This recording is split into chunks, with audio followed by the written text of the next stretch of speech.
Well, good day, everyone. I'm Mike Twitty, your Pinellas County property appraiser, and we'd like to welcome you today to an important information and public education session to help you better understand your notice of proposed property taxes, also known as your trim notice, the Truth-in-Millage notice.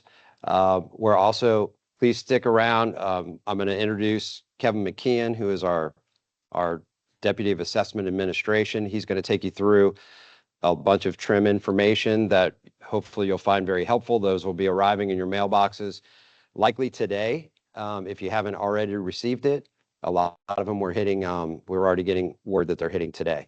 So if you have that handy with you, or you have last year's, or you want to follow along and look at your notice online on the website, they are published on your site. So you can look up your parcel right now on the website and pull your trim notice down and look at it as we go through this presentation. I'll be coming back up a little bit later, and we'll be talking about some of the new storm resources as well. Kyle, I'm looking at this. I don't think this is the right presentation because it's got a different title.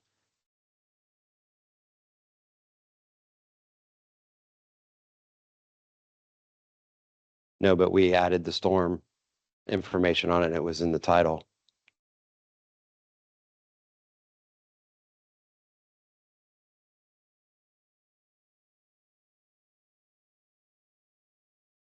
You added it yesterday. I didn't look at it close today unless this is the one we've been moving stuff around in. Yeah. All right, well, we'll just go with this one.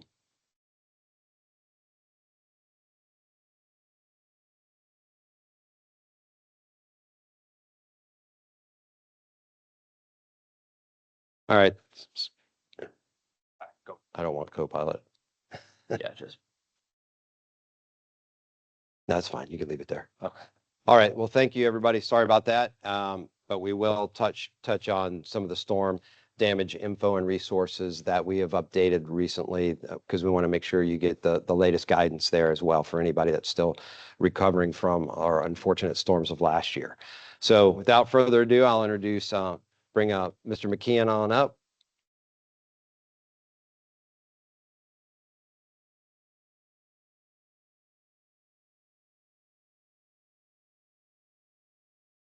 Thank you, Mr. Twitty. Good afternoon, everybody. Thank you for joining us. So we will go through first of all, how property taxes are determined. Give you a quick overview. So our office is responsible for the value part. We value your property every year as of January 1, and the taxing authorities in your jurisdiction come up with a proposed rate, which you will see on your trim notice, and we'll get into that later. And that times taxable value times rate equal your property taxes. And it all starts with market value. Market value is how much a property would sell for. Your market value, again, is as of January 1, 2025. And there are three approaches to value in the appraisal practice. There's the sales comparison, cost, and income. For most of you who own residential properties, we primarily use the sales comparison approach and the cost approach with regard to a new build. And we do mass appraisal, so we don't value your home like you would hire an appraiser to get a mortgage. Okay, we have models that determine values of like kind homes with regard to square footage and amenities such as pools, et cetera. So again, so there are three values that you will see on your trim notice. The just market value is the market value that we come up with every year for your property. Assessed value is the value that develops over time, depending on whether you're homesteaded or non-homesteaded. And we'll get into all that, the 10% cap or the 3% cap. And then taxable value is assessed value less all the exemptions you may have or may not have on your property, such as a homestead exemption.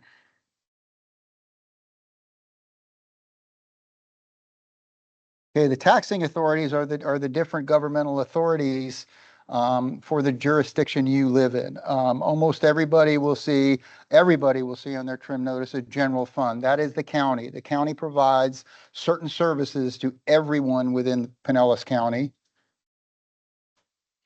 And then the city you live in provides other services. If you live in St. Pete or Clearwater, they provide police and fire, et cetera, et cetera. And then everybody also has schools on their property tax bill, whether you're homesteaded, non-homesteaded, or a commercial property.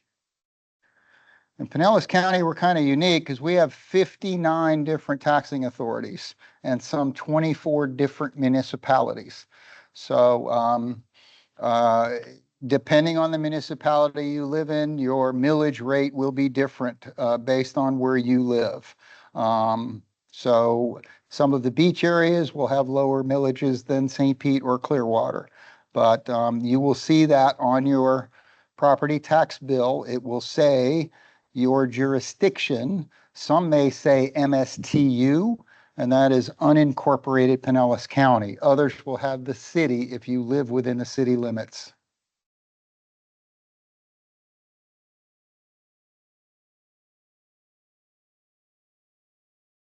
Okay, the taxing authority's role is to determine how much taxes they need to provide the services to the citizens of the county.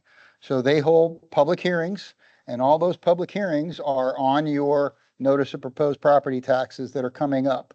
I believe the Pinellas County one is September 2nd. And each jurisdiction, school board, et cetera, has public meetings which allow you the opportunity to attend those public meetings and voice your opinion as to whether the tax rates that they have proposed are acceptable to you.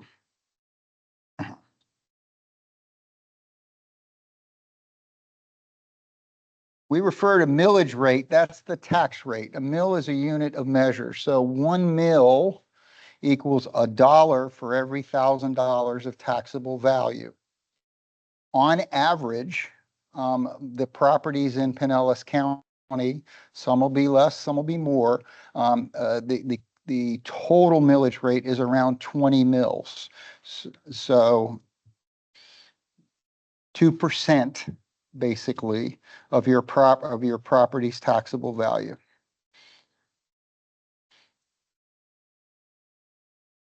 So taxable value times millage rate equal your ad valorem taxes. So if your taxable value is 100,000, 20 mills, the average, let's say, your taxes would be ad valorem taxes would be approximately $2,000. Now, some of you may live in a jurisdiction that has a special assessment. It's established by a special taxing district. These are not related to value. These are amounts levied for stormwater, utilities, street lighting, fire and rescue, et cetera, et cetera. That will appear on your notice of proposed property taxes below the ad valorem taxes. And we'll get into that when we show you an example of the trim notice.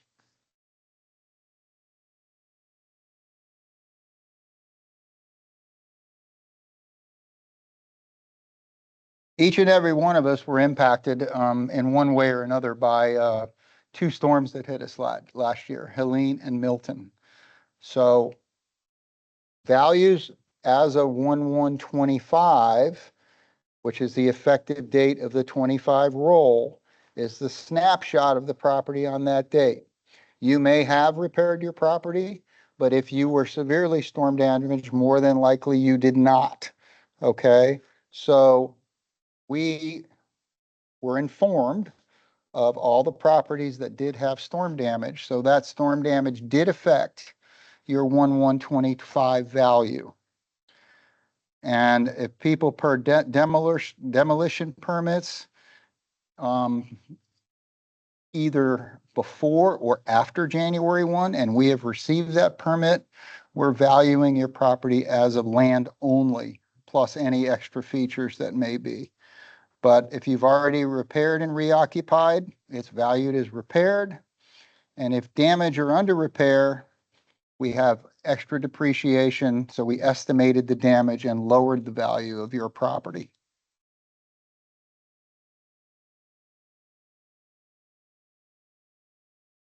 Then we'll walk through exemptions.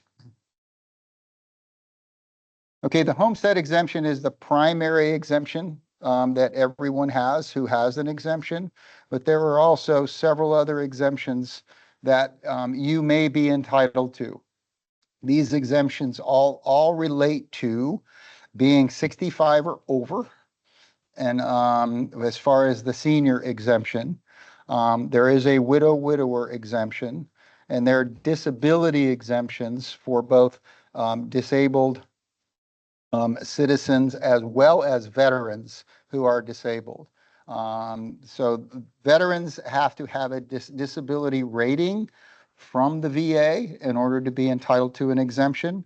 And there is also a total and permanent disability exemption available for the veterans if they are 100% total and permanent. Okay, the homestead exemption, there are basically two homestead exemptions related to your property. The first 25,000 is for the assessed value between 0 and 25. There is no exemption at all for the second 25,000 of assessed value. And the second homestead exemption relates to value between 50 and 75 for all years prior to 2025. In 2024, the legislature approved an escalator, a CPI escalator to that second exemption. So you will see where last year you had a $50,000 exemption on your property. This year you will have $50,722 because that second exemption had a CPI added to it to give you an extra exemption. But again, this exemption does not pertain to schools. So when you see your trim notice, you will see that the school taxable value is higher than the other jurisdictions by 25,722 because that exemption does not applicable for schools. And then above 75,722, there is no homestead exemption. Save our homes. This is the biggest benefit of having homestead. Once you are homesteaded, the initial year you're homesteaded, your assessed value equals your market value, less your exemption, you now have taxable value. Every year thereafter, your assessed value can only go up by a maximum of 3%. It's CPI or 3%, whichever is less. So here's an example of two homes right next to one another. One that was bought in 2000. And when you initially buy a property, the year after, it goes to market value. Market equals assessed in the year after purchase.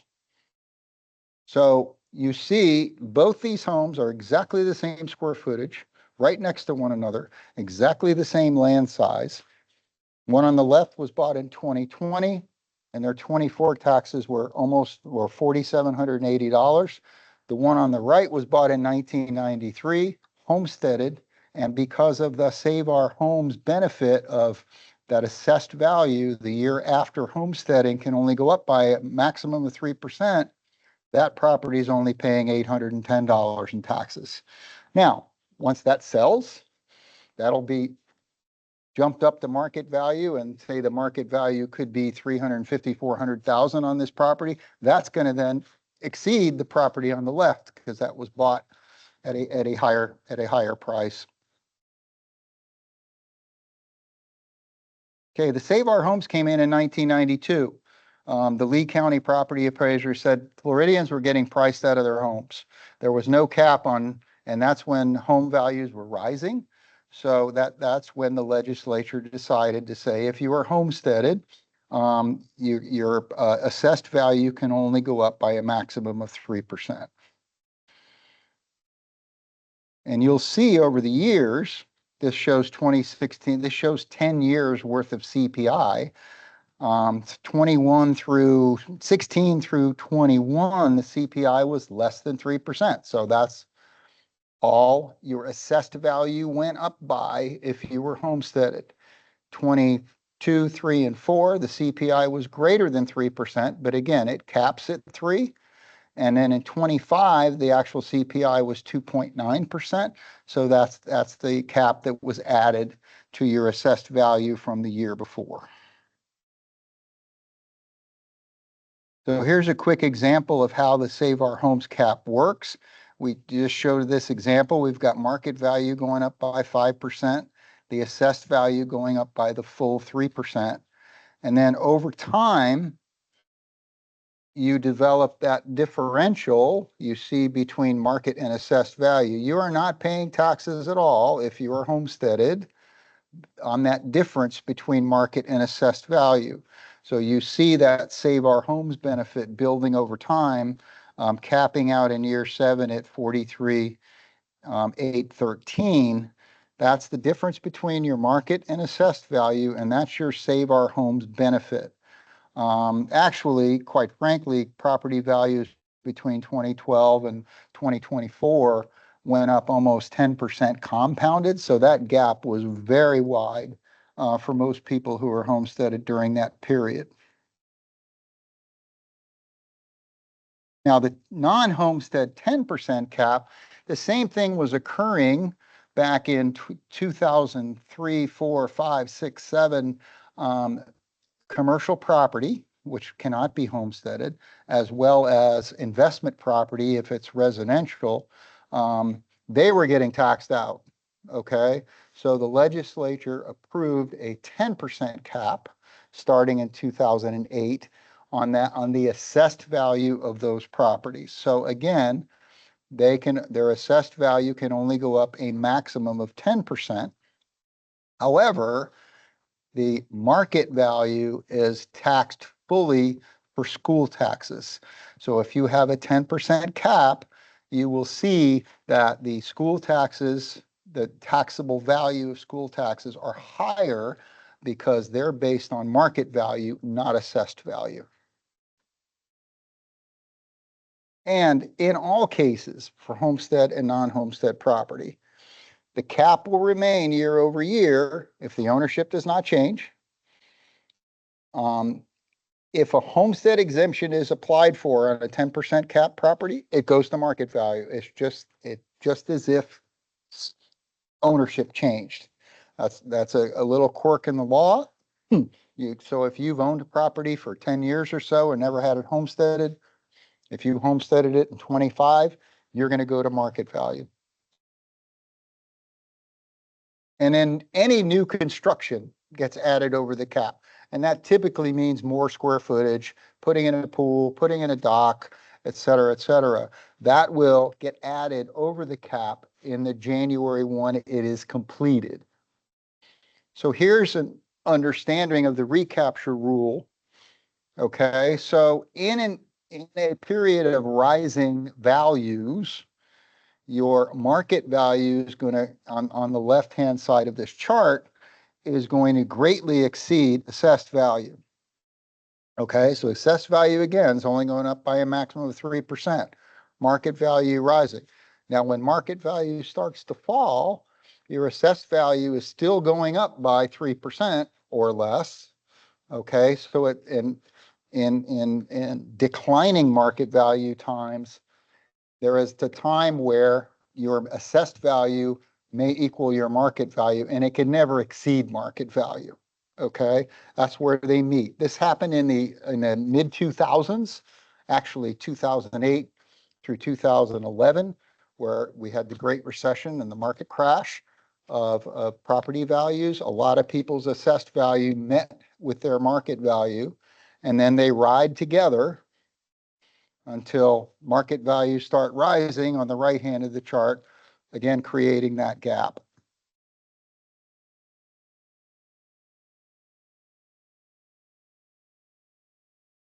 Okay, portability. This was also instituted in 2008. The legislature realized that people who wanted to move from their property, from one property to another, were penalized because they had developed all that differential of between market value and assessed value. And then when they went and bought a new home, they had to go right to market value.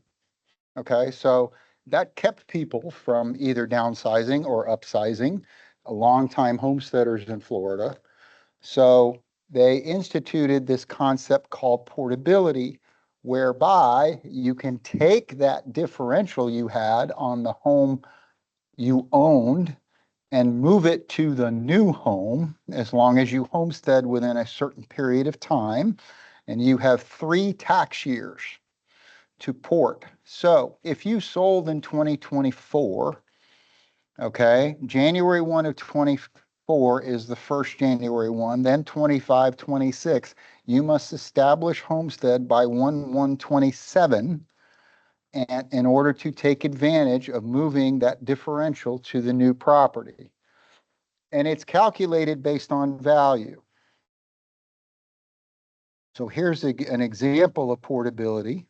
It used to be only 2 January 1s, but Mr. Twitty championed some legislation back in 2019, I believe it was passed, whereby a 3rd year was added because in effect, you really only had, if you sold in December, you only had 13 months in order to establish homestead. And a lot of people got left out if they were basically put a deposit on a condo and it wasn't ready as anticipated, or a newly constructed home. So now you clearly have 2 full years and almost 3 years if you sell in January or February.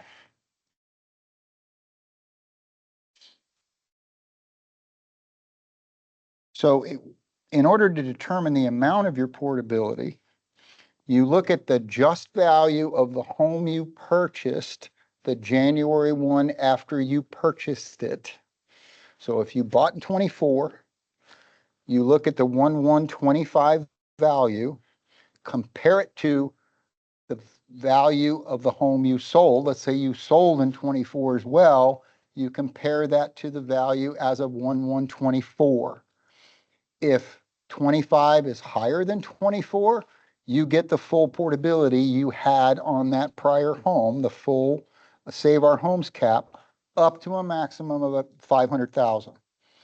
If it's less, it's then prorated. It's let's say if the one you bought has a value of 400, the old one was 500, you get 80% of that portability. It's prorated.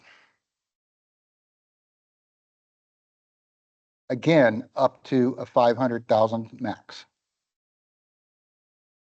Okay, now we get into my favorite topic. Notice of proposed property taxes. This is the single most important document you will receive from our office on an annual basis. Okay, please, it says right on the top right, do not pay, this is not a bill. Unfortunately, what happens when people see that? They toss it in the trash can. You should not do that because there's plenty of information on this because you still have time to do a lot of things, okay, when you get this notice, and you should get it in your mail today or tomorrow, okay? If people online if their mail's been delivered, hopefully you got it today, okay? The blue section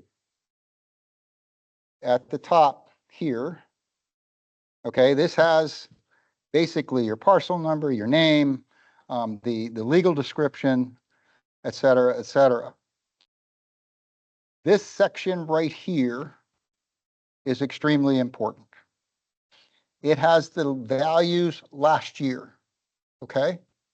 And the market assessed taxable.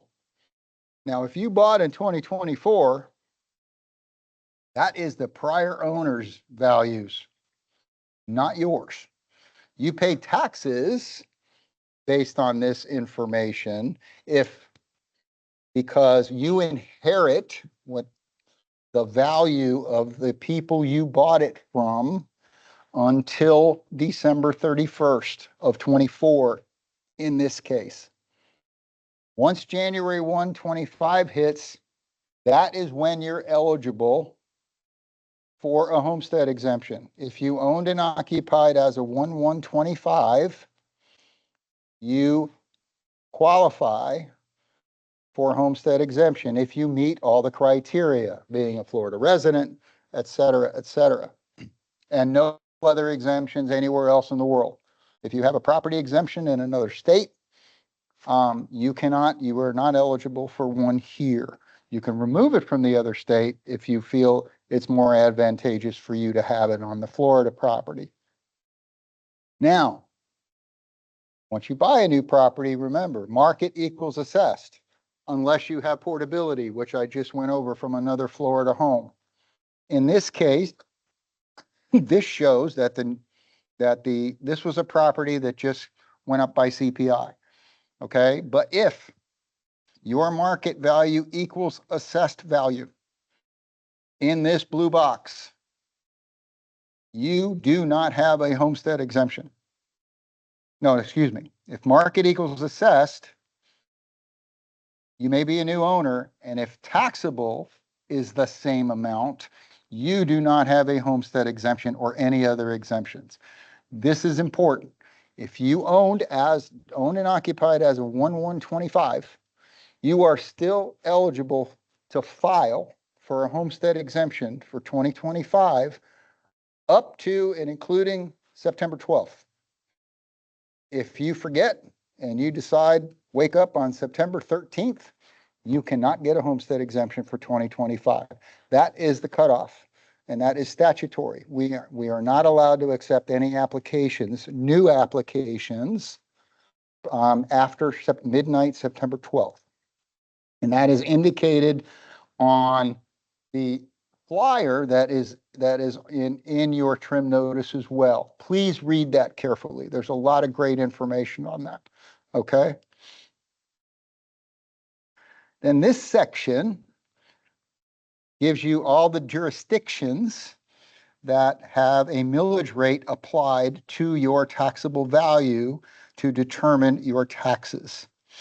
Column 3 is the proposed taxes that each jurisdiction has proposed for 2025 and is your most likely taxes that will be on your tax bill. There is a chance when they have their budget meetings that their rate that they have proposed goes down. It cannot go up. So, but that column 3, is your most likely taxes, okay, that you can expect when you receive your tax bill November 1st or November 2nd. It's mailed on the 31st of October. Column 2 is there because it's required to be there by law. That's basically what would the millage rate be if each jurisdiction collected the same tax dollars that they collected in 2024. Okay, but there's new construction figures into that as well. But instead of making it too complicated, we just show that is there because it's required to be there. It confuses a lot of people. That is what's called the rollback rate. Some of the taxing jurisdictions do roll it back to the rollback rate, and most, however, do not. And then down below, again, this shows you on the left-hand side your Save Our Homes cap that you have. And if you're homesteaded for a while, again, you're not taxed on those dollars at all. Okay. And on the right side, it has the exemptions that you have qualified for. If you feel you are missing any exemptions, including homestead or senior or widow or disability, that if you feel you qualify for any of those other exemptions that we briefly went over earlier, you still have time. Again, September 12th is the deadline.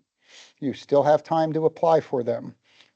please call our office or come into one of our office locations, which can be found on our website, to come in and apply. We want you to get all the exemptions you're entitled to under the law. On the back of the notice, we just scrolled up. There we go. These are where all the budget hearings are held. This is the initial meeting. You can see the county's meeting is 9-3, 9-5. Some of these, the county is 9-5. Okay. So look at the back of the notice. If you want to attend a meeting and voice your concerns about the millage rate, that is your right as a citizen to do so.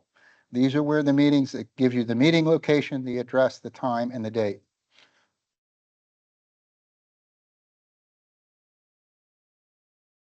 And then if you had a non-ad valorem tax on your tax bill, the information with regard to that tax is all here. Our office does not administer that tax.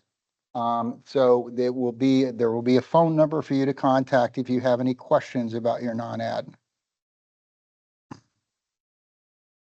And then there's, again, this explains everything I just went over, column 1, column 2, column 3, et cetera, et cetera.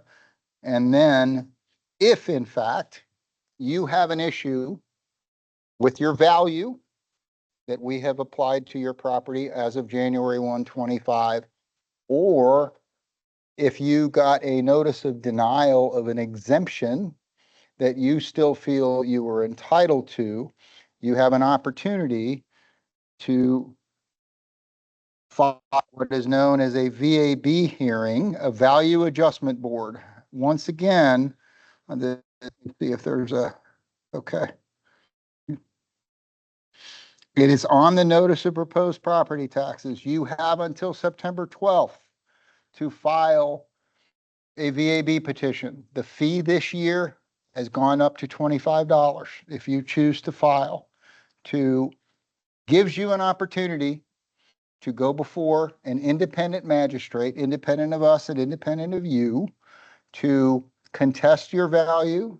And if it's a value issue, you go before an appraiser magistrate. If it's an exemption issue, you go before a legal magistrate, because exemptions are an interpretation of the law.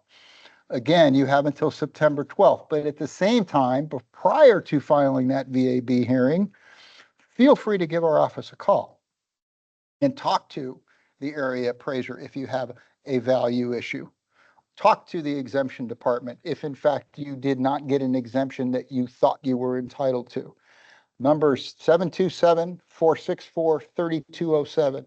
Please give us a call. We may be able to resolve your issue without you filing a VAB hearing. That's what we're here for, and we're happy to take your call. Okay, all your trim notices can also be downloaded on the website. They're already there. They were posted. So if you haven't gotten in the mail yet, you can look it up today. You can, right here is showing you where to do it. You go into tools, you go into trim notice, click on that, and pops up this year's trim notice that you will be exactly the same one you received in the mail. And again, this information supplement that we included explains a lot of what I'm going over today. Your cap resets, explains recapture. It talks about storm damage. It talks about the calamity rule, which we're going to get into on the next slide, and Mr. Twitty will take over from there.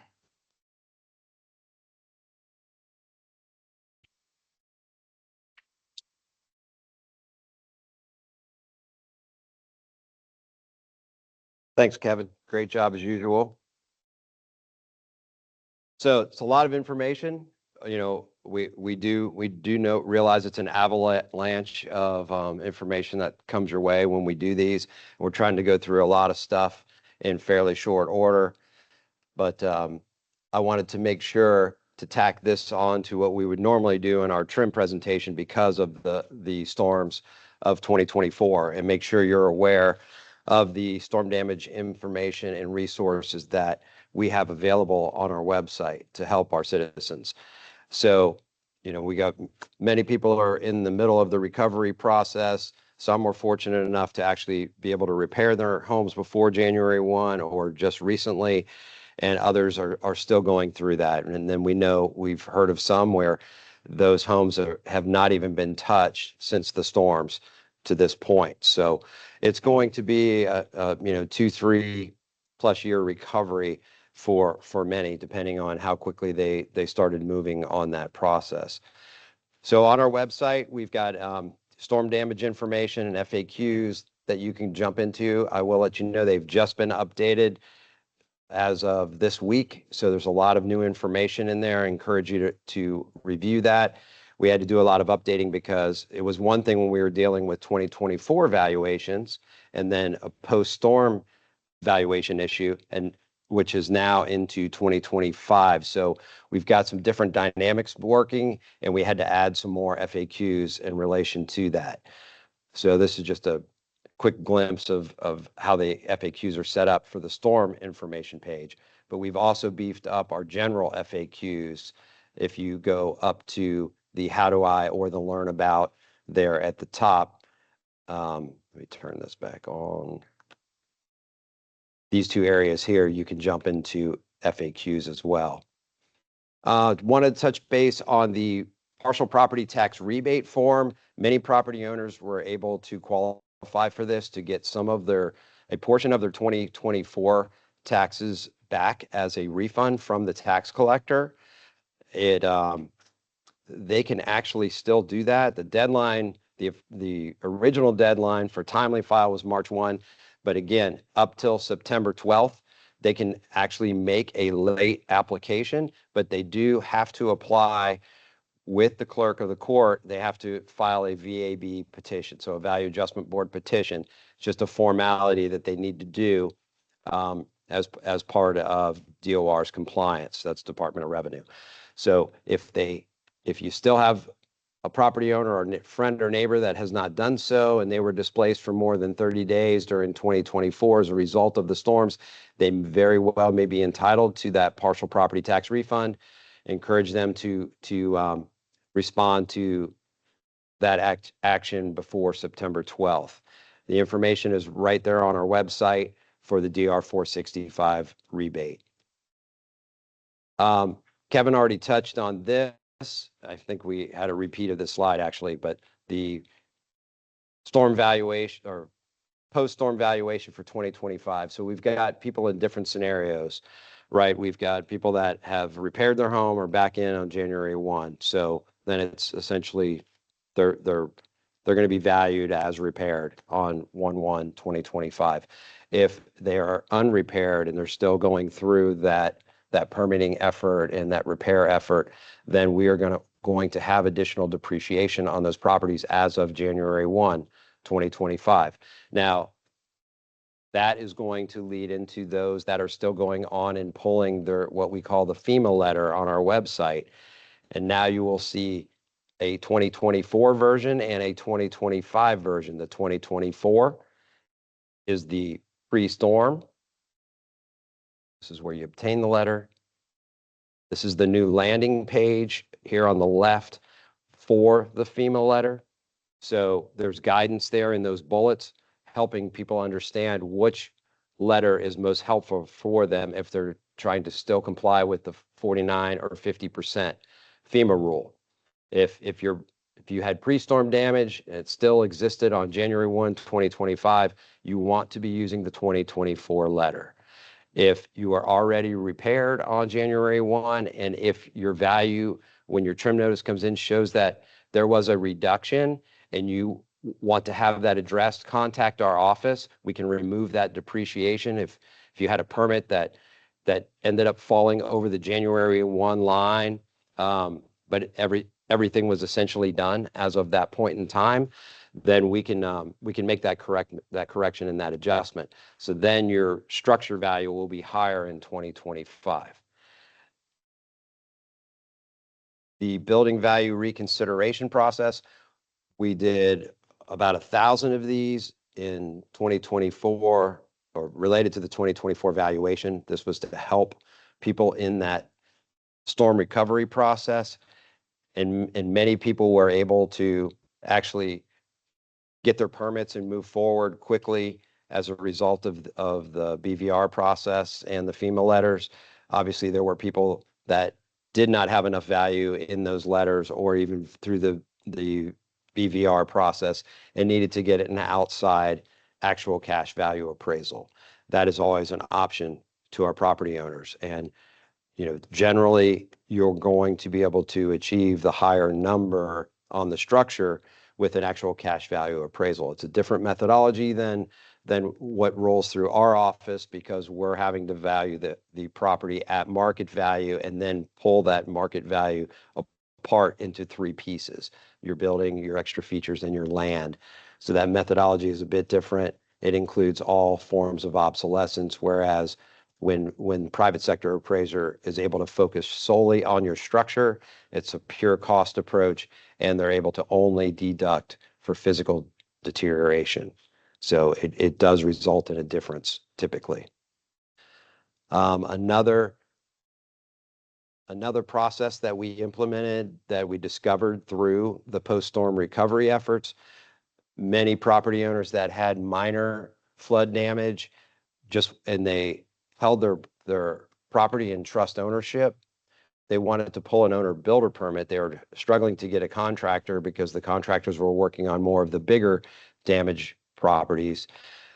But if somebody went in to apply for an owner builder permit and the ownership was in a trust, the building departments were treating that like a corporate ownership, which would require a licensed contractor to do the work.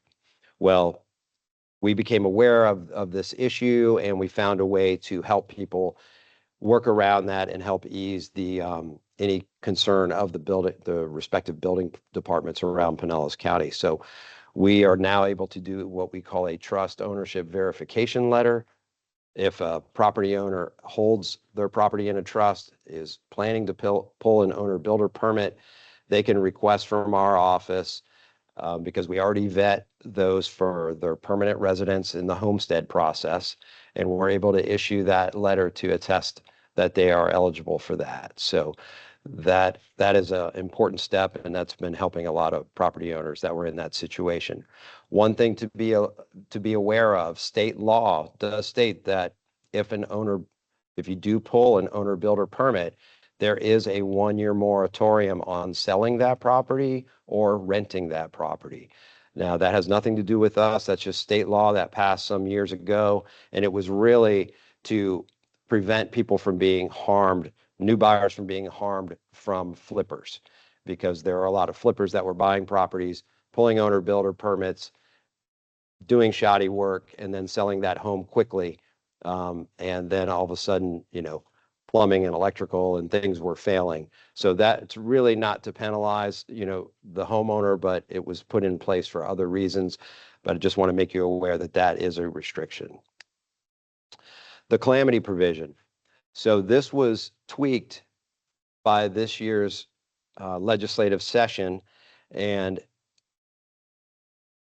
what the law was prior to late June of this year was if you could rebuild your home, you could elevate your existing home, or you could rebuild new and not reset your Saver Homes cap. So you're not getting treated like new construction if you stayed within 110% of your original square footage.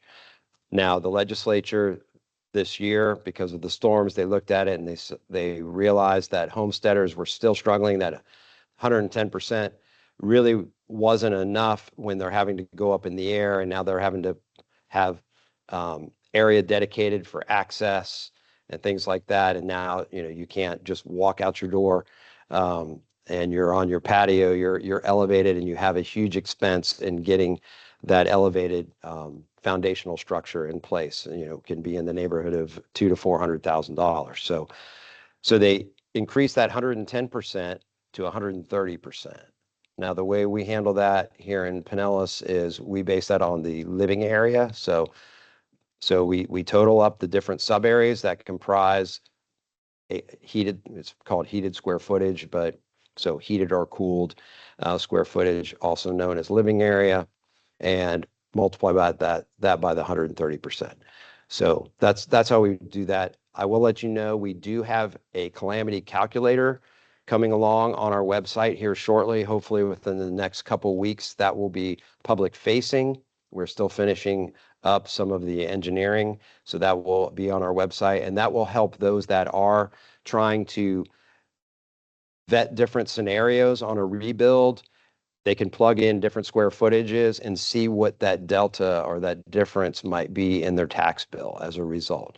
Now, keep in mind, it's a point in time comparison. So if it doesn't actually come onto the tax roll for 3 years down the road, it's not going to be exact, but it would give them at least a delta as if it had happened today, what that scenario might look like. Another thing to be aware of, Kevin talked about portability and that you have 3 tax years. It's a little bit different after a storm. So you have a little more grace after a storm. It's not a whole lot because you're already in the back, essentially the back quarter of the year when you're in hurricane season.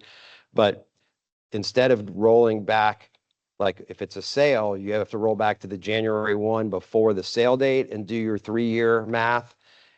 If it's a storm, if it's from storm damage, you get to roll forward to the January 1 after the damage event and then do your 3-year math. So you get a little more latitude there. Also, in the calamity window, just wanted to let people know if you're a homesteader, you have 5 years from the January 1 after the storm event or after the damage event. And if you're a non-homesteader, you have 3 years from the January 1 following the event. And that is triggered. You qualify by going ahead and pulling a permit. That could be a demo permit to remove the old structure and start to move forward, or it could be a notice of commencement on the new construction. I know we're flying through that. We want to respect everybody's time. We got a little bit of time here. A couple other things on our website that are very handy and helpful. We have some buyer and seller fact sheets that are great for those actually buying and selling, also great for realtors to use as a tool that helps address some of the issues and relevant items with our office. You can always follow us on social media, on Facebook. We have a YouTube page where all of our public education sessions are posted from prior events. So that's a great resource to go on and check if you have any questions. And then we have 3 different e-newsletters that you can sign up for. So one catering to homeowners, one for real estate professionals, and one for business owners. And of course, every couple months, we host one of these public education sessions. We're really grateful for people to join us in person and online. We know this is important information to get out there, and we understand that Florida property tax law is about as complicated as any in the entire nation. We have more exemptions than most states. We have assessment caps like the Save Our Homes cap and the 10% non-homestead cap that we've been talking about.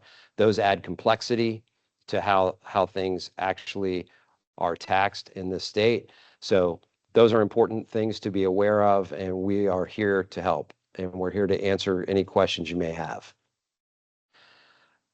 One other service I'd like to make you all aware of before we sign off and move on to Q&A is a service offered by our clerk of the court. So it's a free service. You've probably heard some of these services that you can pay for advertised on the radio or TV, but a property fraud alert service. So if you go to this link here, this propertyfraudalert.com, FL Pinellas /FL Pinellas, you can sign up. All you put in is your name, and you can put in an email address or a cell phone number, and you can receive a text or an email whenever anything comes through official records that gets recorded that has a name similar to yours. So that can be great not only for yourself and your own family, but for your extended family or elderly that you may be, taking care of or keeping an eye on, because unfortunately our elderly and seniors are the most vulnerable. They typically have the most equity in their homes, and we need to make sure we're watching out for them. So if you can sign up for it in less than a minute, and you will get those notices. It will include things like it might be a notice of commencement on construction. It could be a satisfaction of mortgage. It could be a lien release. It could be And obviously it can be a deed. So it's very important. And I've been signed up for it for years, and it's great. It just, my name's a little unique, so I don't get a whole lot of them. If your name's John Smith, you might get a few more than you care to, but highly encourage using that service. Everybody that's used it raves about it, and it's always great to keep an eye on your assets and protect them. So with that, we'll move into any Q&A. You have anything in the chat, Kyle? Okay.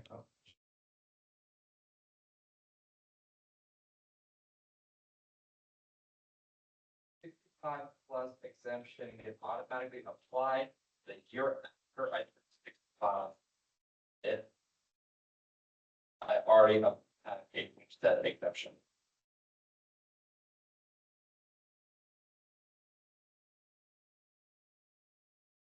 We'll let Mr. McKeon answer that one, as that is right. Thank you. in his Yes. wheelhouse. You are eligible for this limited income senior exemption January 1 after you turn 65.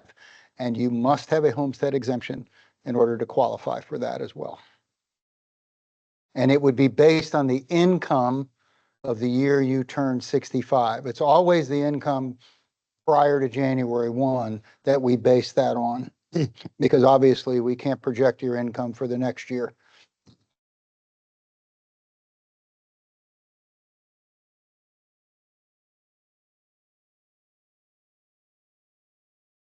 If you're in your blue column on that trim notice, if your just value equals assessed value, there is no portability been applied.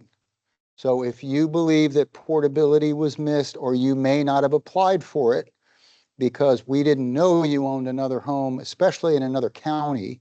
If you own one in Pinellas and bought another one in Pinellas, hopefully we've already caught it.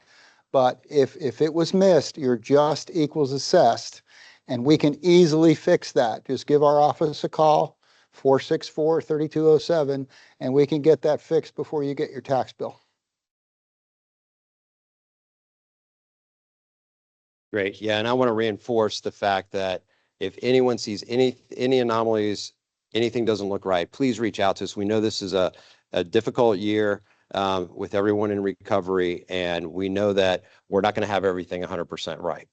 We're gonna reflect some damage on some homes that might be heavier than it should be, and also the flip side. So we want people to reach out, and we can quickly have those discussions with them, talk through damage information, those types of things, and make sure we're reflecting correctly what was there, on that snapshot on January 1 of 2025, because that's what the whole year's, assessment is based on for this tax year. And then, of course, next year on January 1, 2026, that's when most people will be repaired at that point, or they may be moving forward with new construction of a new home, or they may have elevated. So we'll have some different dynamics heading into next year. Yes, ma'am.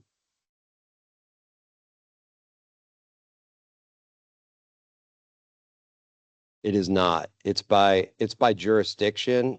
Or I should say tax district.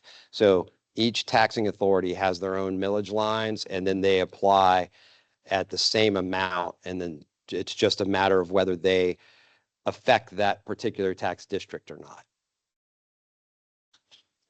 One other thing I'd like to mention, if you applied for an exemption, and we are still waiting for information in order to approve it. For instance, if you applied for seniors and you have not given us your income for 2024 yet, please get it in by September 12th. So we can make sure you get a proper tax bill come October 31st. And if you have applied for the homestead exemption and we're waiting for more information, same thing. A lot of times we need information that an exemption was removed from a home owned in another state, or we don't have your spouse information with regard to that. Please get that to us so by September 12th, so we can make sure you get a correct tax bill.